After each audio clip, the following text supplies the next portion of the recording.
speaking with Reverend C.B. Moss, and we're talking about homelessness, which takes us into so many different issues. Just before the break, you alluded to it, Reverend Moss. People who could actually work and could do things but don't want to, who enjoy this irresponsible lifestyle. And I think to me, which is something that as a 62-year-old man that you never used to see growing up, how men have no big grown men who are strapping men who can do work, but who have no shame in asking you for $1 or 50 cents or whatever it is that they can ask you for.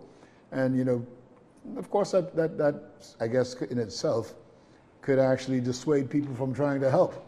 Because they figure, of course, boy, go get a job. You know what I mean? Of course. Well, at least wash my car. Of course. Something, How do we, first of all, how do you think we got to that attitude? Well, and we should not address that specifically. Well, we shouldn't support it for sure. We look at the cause. Over the last number of decades, this society has not been fair to the men, to the male. I like to think of them being somewhat emasculated by this society. And the end product is what you see and what you're talking about. There was a time that men worked. They knew they had to work. They knew they had to take care of their families. But when you look at our society, which is a matriarchal society, the men from infancy are just, in their minds, suppressed. And when they reach a certain age, they say, I don't care anymore. They lose that sense of pride. And I see some validity to their feeling. In the home, the girls are treated differently from the boys. And the boys get the impression that they're not important. When darkness began to fall, Daddy would say, where's Mary? Who's Mary doing? But they don't care if John wandering the streets. That's the point. Now, Mary on one hand thinks, oh, he allows John to do this. Why? But he's doing that, as we know, for protection. Then they grow up out of the home. They go into the schools. What do you have in the primary schools? Nearly all female teachers. And so they're beginning to see that the positions of dominance are held by women. And although women will argue that they're still not treated equally as far as... See, like any problem, there are several sides. Exactly. And each has validity. True. Okay? But the men were left... And recently, the Minister of Education alluded to that. And I said to myself, thank God, you all are just beginning to realize that. Because men presents a figure of authority more than women in most cases. Although in specific cases that's not so, because in my family as we grew up, my mother was a disciplinarian. She made sure that everything, but generally speaking, men are expected to carry more weight. With the father not in the home to a large extent. With the teachers being to a large extent females, right straight through to senior school. And then they leave school and enter the mainstream society. Nothing much changes. Females are treated preferentially in many ways. And at the same time, females have not been treated preferentially. In fact, they have been treated subordinately. But that's how these men see it. And so their entire lives have been, by their thinking, dominated by women. Do this, do that, do the next thing. And so in school, they began to just withdraw. They just began to leave the whole thing. I mean, just began to back away from the whole thing. Which puts them at a greater disadvantage because when they come out of school with no qualifications. That's the point. And I maintain that we must get more males into these schools. Because these As teachers, you mean? as teachers as teachers and administrators, most of the principals, at least those who we see in public, are females.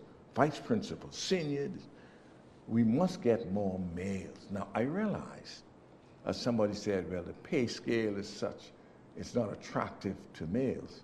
Well, don't do a disservice to our women. Pay them too.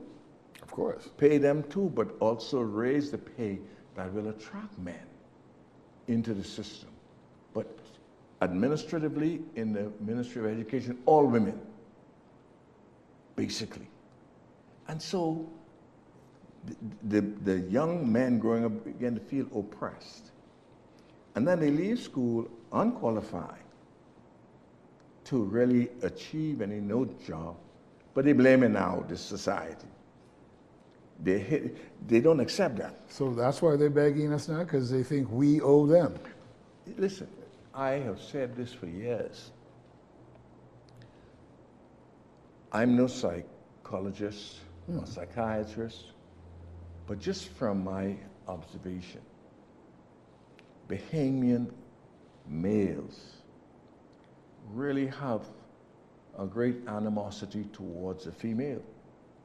A misogynist society, in a way. Yes. Yeah. And that is because they feel victimized. And like I said, neither of us is a psychologist or sociologist, but that's probably why you're seeing this increased domestic violence and rape Absolutely, that's going on. Because it's really out of a dislike, maintain, hatred, if you will. I maintain this was included as a part of my sermon last Sunday in church to try to get people to understand. With, how do I put this delicately and in good taste? With all of the free women in this town, the problem is with the man, he has to try and get rid of some of the women. Why would he go and rape? And why would he go and rape someone who does not present the normal image of being beautiful, attractive, desirable? Therefore, as a psychologist, rape is not a problem of sex. No, it's an problem act of of violence. Yeah. No, it's violence. I believe that when these young men subject the women to physical violence, they're saying, yeah, you take that, as if they're paying back. Now I feel that I'm able to finally be a man. Because throughout this life in society, when you turn your television on, most of the people, again, I don't want to use the word most because I don't know, but most of the people who appear on television on behalf of the government and the government agencies and the different organizations are women. Are women. And I'm not rapping that. No, because they're better prepared. But I'm just trying to show the scope of the problem. Because where there's a perpetrator, there's a victim. And sometimes the perpetrator can also be the victim in another sense. And so that's where our problem is. So a lot of these young men grow up not having an interest in working. I'll get from society, I'll sponge off society, I'll steal, I'll do whatever, I'll sell drugs, I'll do whatever I have to do. It's almost a way, in my humble opinion, of them getting back at society without them even realizing it. I don't think it's a conscious. But you know, the thing is, I get what you're saying, but it seems like it's going to be a long time coming before we can change this. That's my point. We must develop short-term and long-term strategies. And I don't see that in our society. And that's because I don't think we fully recognize what's going on in the society. A lot of our young men that we just cast off as being violent, nobody there, forget them. They're really wonderful people, you know. Really wonderful people. And the proof of this is, I don't mind who you are. If you walk down the street and you see a group of young men, they look hostile, you start to get frightened.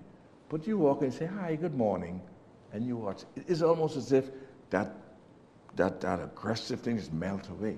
And especially if you're a woman. When you say good morning, I have seen situations where women could go and diffuse a situation where the man can, for example. I've seen situations where men, adversaries getting ready to fight and have a knife or gun, all a woman, any woman, but particularly an elderly woman has to do is just go and say, son, don't get yourself in no trouble. That has a more powerful impact on the boy. It's interesting, because, you talk about people on the blocks, but, maybe they're afraid to say good morning because you wouldn't respond to them. There you go. We're waiting for them to respond to us. Absolutely. But, people, to bring this point home, people talk about Baintown being so dangerous, being so violent. Julian, I feel safest in Baintown. I'm more afraid of where I actually live, but I feel safe because... And you've been in that community for how many years now, your church? Oh, about 38 years. Wow, that's a lifetime. About 38 years, a lifetime. And really, it's safer than many other parts of the country, but it's almost like a self-fulfilling prophecy. People don't expect much, and so they don't get much. The people, especially young people, and more especially young men, they respond to the expectation of people. And I think we must really do a deep dive into what's going on in our society, because most of us, particularly our leaders, don't have a clue. Do not have a clue. And the people who can help them are not appreciated by them, because there are people on the streets who can really make an impact on this problem, but they're not given an opportunity. Yeah, we really have to all put our energies and resources together to do something about it, because really at the end of the day, we all suffer if we don't do something about it. What I would like to do now is we're going to take a quick break, Okay. and we'll come back with more after this.